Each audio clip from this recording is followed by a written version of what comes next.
Preste atenção porque nunca mais você vai esquecer. Está sentado? Então sente, porque o tema de hoje é o filho. A amizade entre os dois parecia mais uma amizade entre irmãos. Aqueles bons irmãos. Eles saíam juntos, conversavam, pescavam, eram amigos. O pai estreitou o relacionamento com esse garoto porque a sua esposa havia falecido. Ele era um homem milionário, muito reservado, mas totalmente dedicado à criação do seu filho. Ele tinha poucos hobbies, mas um dos hobbies que ele possuía era colecionar quadros preciosos. Picasso, Van Gogh, Leonardo da Vinci.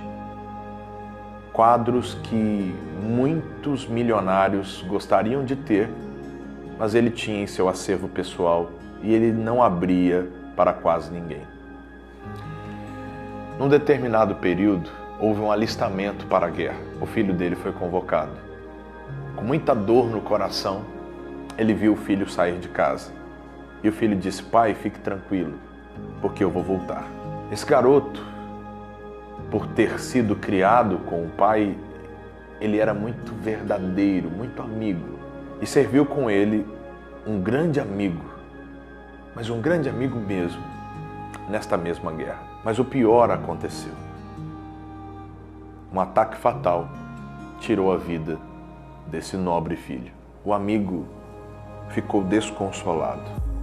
A notícia chegou ao pai e esse amigo ficou responsável de levar o que sobrou do fardamento para o pai, que estava inconsolável. No meio do caminho ele teve uma ideia e ele pegou uma folha e ele rascunhou um desenho, os principais traços do rosto daquele seu grande amigo. E junto com o que restou do fardamento, ele entregou também o desenho. O pai, inconsolável, abraçou aquele amigo e disse: muito obrigado por retratar tão fielmente os traços mais marcantes do meu filho. O tempo passou, aquele nobre homem não estabeleceu mais vínculo de família e ele acabou falecendo. No testamento haviam vários bens, alguns foram doados, mas especificamente os quadros foram para um leilão. Alguns homens vieram de longe para aquele leilão, pois era um acervo muito cobiçado. E no dia, o pregoeiro, ele estabeleceu uma regra que deixou muitos decepcionados. O primeiro quadro a ser leiloado não seria uma obra de arte renomada, mas sim um quadro simples que possuía um valor sentimental para o falecido. E o título desse quadro era O Filho. Ele começou: dou-lhe uma, dou-lhe duas, dou-lhe três, e nenhuma oferta. Nada, ninguém. E as pessoas começaram a ficar eufóricas, dizendo: queremos os outros quadros, passe logo esse do filho. Ele disse: enquanto não houver o arremate do quadro Filho, o leilão não prossegue. E um dos homens que estava ao fundo, ele não foi com o objetivo de adquirir um quadro, até porque ele era motorista de um dos milionários. Ele levantou a sua mão e fez uma humilde oferta. Era tudo que ele tinha no bolso. E ali foi lançado: dou-lhe uma, dou-lhe duas, dou-lhe três. E ele adquiriu aquele quadro. No momento que ele adquiriu, houve uma comemoração muito grande. Alguém gritou: pronto, agora vamos começar e vamos para a parte que nos interessa.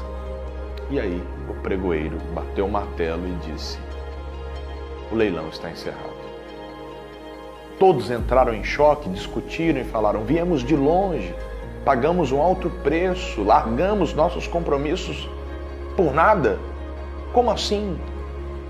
Ele abriu o testamento e no testamento estava escrito que aquele que adquirisse o quadro, o filho, ele seria o detentor de todos os outros quadros que estavam ali naquele leilão. Aquele humilde homem adquiriu o filho e ele adquiriu tudo. No Evangelho segundo João, no capítulo de número 3, no versículo 35, diz assim: O Pai ama o Filho e todas as coisas entregou nas suas mãos. Aquele que crê no Filho tem a vida eterna, mas aquele que não crê no Filho não verá a vida, mas a ira de Deus sobre ele permanece. Quem tem o Filho tem tudo. Talvez você ainda vive numa falsa ilusão de que as coisas materiais, elas podem suprir aquilo que é essencial. A grande verdade é que todos que estavam ali queriam apenas saciar o seu ego com uma tela em sua parede. Mas aquele humilde homem foi o mais sensível.